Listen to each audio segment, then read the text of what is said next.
نفس بکش، همین الان نفس بکش. مقدس ترین چیزی که تو داری همین صدای نفس کشیدنه، همین دم و بازدم خودته. هی تو ذهنت دنبال یه چیز مقدس نگرد، به خدا که مقدس ترین واژه هستی همین تنفسه. میدونی اینو کی متوجه میشی؟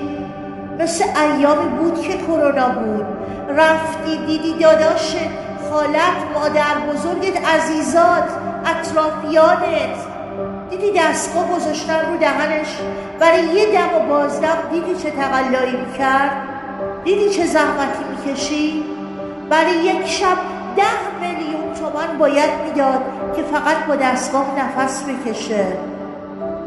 کیف کن، به قول سعدی برای هر دمت، برای هر بازدمت بگو خدایا شکرت.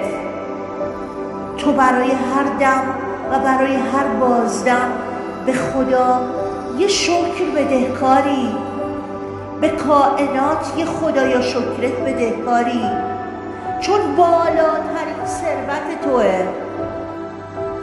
همین نفسی که الان داری میکشی به تو مادر تو، پدر تو، فرزند تو، همسر تو و عزیز تو هدیه داد.